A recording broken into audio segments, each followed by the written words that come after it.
So welcome to your 5 minutes of self-care. So today we're going to continue on our journey. What happens when you understand that you're in a situation that is manipulative, and then you understand you need to create a strategy to get out. But what happens after that? That is really important, because your life will change. That means, are you ready to take this change on board? Are you ready to transform? And it's not an easy task. There will be moments where you wish you could have your old life back, where you're going to miss your old friends, you're going to miss your old home, you're going to miss your old whatever. And when you even try to go back, the universe, God, divine, is just going to tap you on the fingers and say like, no, no going back. And it will remind you. I give you an example.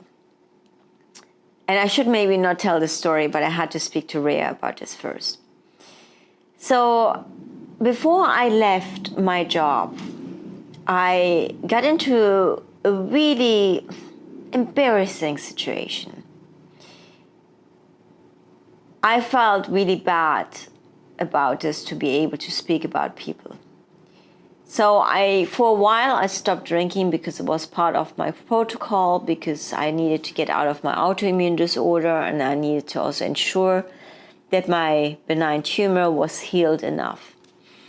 And for a long time, I had a way of living in Monaco to be able to deal with all the bullshit there. Sorry that I'm saying this again. By actually just going out, hanging around and having lower conversations, lower vibrational conversations, mainly around gossip. And yeah, just the feeling of belonging somewhere. And the feeling of not being alone.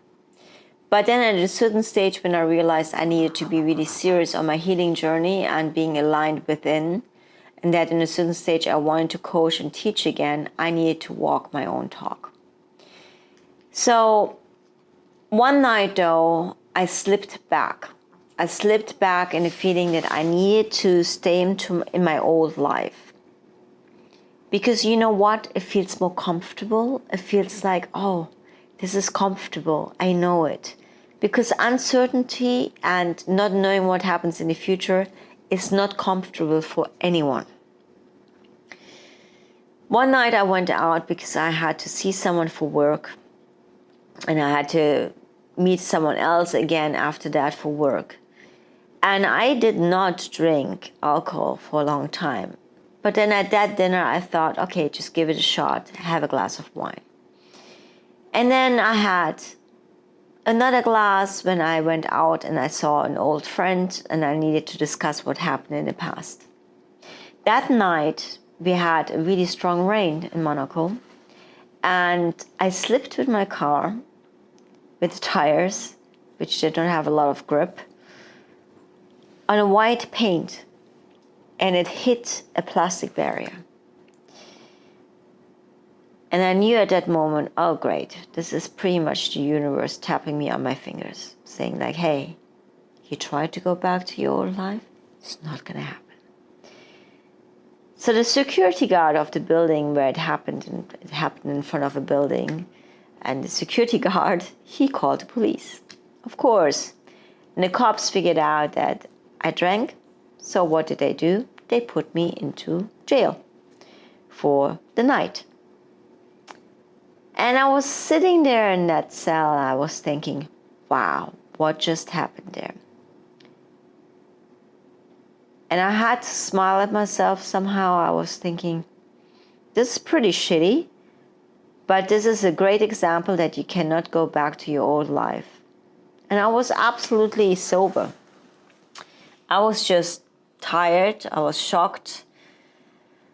Didn't feel really great for my body, because every time when I used to drink also in the past, my stomach would turn itself upside down and I could feel the cramps. And I was thinking, wow, yeah, this cannot happen.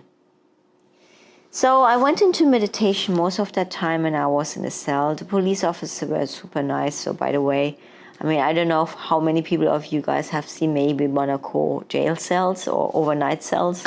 They're not bad. It's fine. And luckily it was there because they were nice.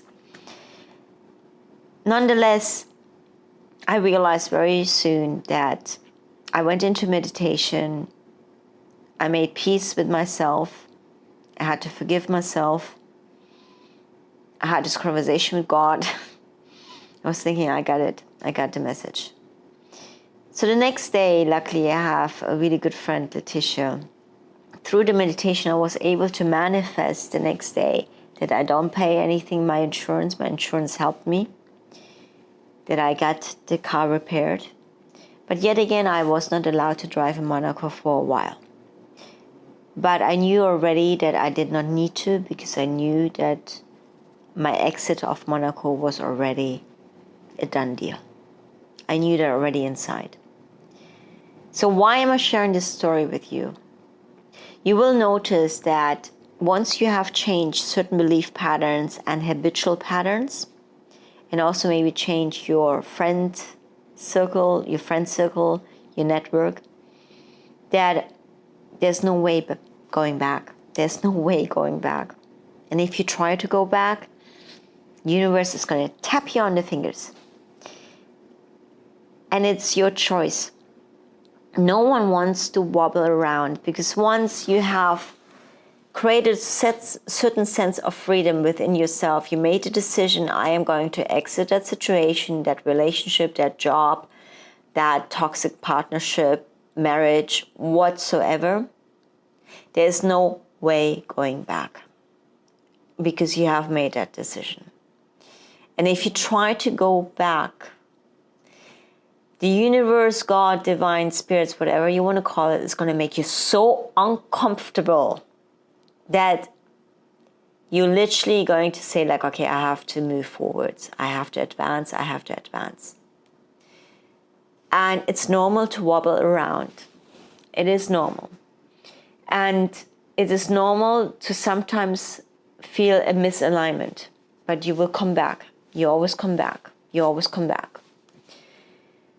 I'm sharing this with you because many years within my spiritual journey or while teaching yoga, there were moments that I was not aligned. And I justified it to myself that it's okay to live, but it was not okay. And only within the last few years, when I had to experience a disease, an autoimmune disorder coming back, and having a benign tumor in my left breast, only then I realized, Jesus, Geraldine, you need to walk your talk. You really need to walk your talk. And you will notice this. I encourage you to walk your talk. Not have the excuses. Stay integrity. And it's not easy. I'm not saying to you this is easy. And I'm not judging when people have their vices and it's not easy to overcome them. I went through it myself. I know exactly how hard it is. If you have certain addictions or vices, it's not easy. It is not. It takes a lot of self-discipline to get out, and it takes a lot of courage to come out of the system that felt so comfortable. And we get used to darkness. We get used to dark habits. Now I'm getting really spiritual on you. And we're getting used to toxic environments because we don't know better. We don't know how it feels like to be free, to be light. And once you have this well-earned freedom, you're out of this relationship, out of the job, whatever that is, it will take a while to recalibrate. And I call this recalibration time. You will wobble around. And the only thing that really helps is to have a set routine, to take care of yourself, to take matters in your own hands, and really take your self-care practice seriously. That means you show up for yourself every single day, no matter what. But you give yourself enough rest also. Because a routine gives you this grounding, a structure. And food, nature, gives you the grounding and structure. And when you clean this vessel, you purge it, your body will not like it at the beginning. It will scream and yell, please feed me this, give me that, give me this kind of surroundings. And no, it's just playing tricks on you. And that needs to be unconditioned out. There are different modalities where you can do it. So please share in the comments if you have experienced similar situations. And especially with times now where pretty much the world is going like haywire, left, right, and center. It is not easy to live with these energies, especially when you are a highly sensitive empath and you can feel so much. And when you are a highly sensitive empath and most likely have undergone, like all of us, trauma, you will get triggered. And if you don't want to feel that trigger, and you don't feel like I have the courage to go inside of it, you will want to numb it. And that's when you escape to addictions.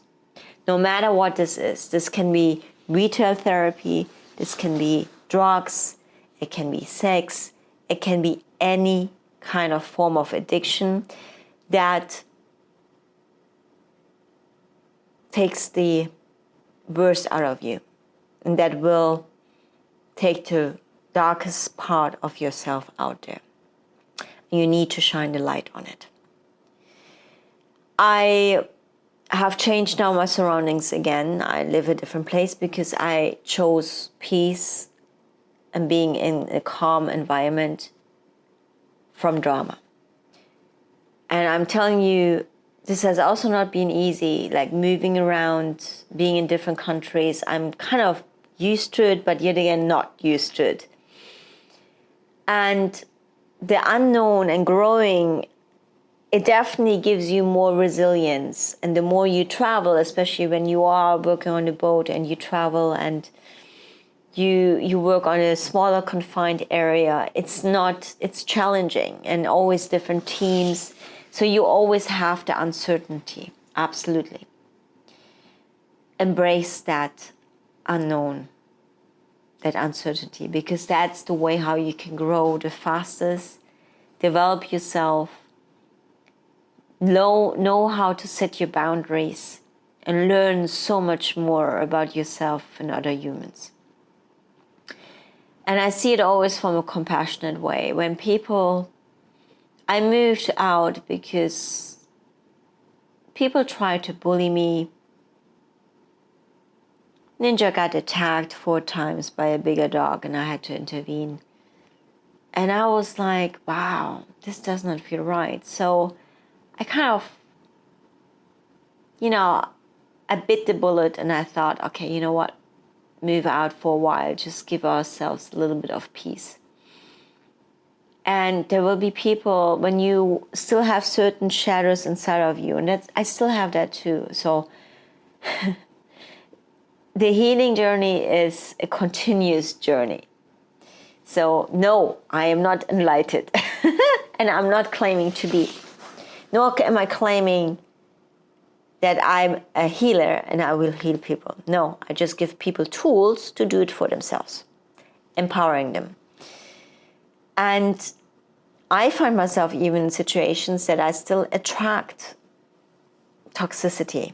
And then I go inside of myself, what is it within me that I need to heal, that I don't attract this toxicity? And today I, for instance, did a parasites cleanse, and it was very intense, but it was so good, and all of the fungus, parasites and everything came out, and I had to purge, literally vomit, so the whole morning, and it was really good. And I did this because your body energy manifests itself in your body, and the parasites are a form of these dark entities, and you need to get them out of your system. And then you think also way clearer, because parasites also live in your brain. Yeah, I know this is not a nice topic to have. Sorry about that. But if you do want more information about that cleanse, it's a very good cleanse, an old shamanic tradition. And cleaning your body, your vessel, your thoughts through movement, longevity technology, ancient practices is very important, especially when you come out of a toxic relationship. Clear out that vessel, that it does not allow to manifest anything in your body in form of disease. So I hope this made sense. Please share in the comments your experiences, if you also, what you have felt when you had to change something and how you have felt, so people can see this. And I am only sharing my experiences to make you understand that we all try to walk our talk as much as we can. And I can tell you that through all my life experiences, I walked my talk, and there were many times that I also slipped. But I am not claiming to be perfect here. And we all are not perfect. There are other spiritual guides, masters, whatever. You will notice alignment, to be aligned within, is a lifetime journey. It is a journey of many lifetimes. So I hope this made sense. I wish you a beautiful evening. It's evening now here in Thailand for me. And enjoy the equinox, the upcoming equinox. It's going to be intense. Clear your vessel, clean your vessel. Namaha, namaste.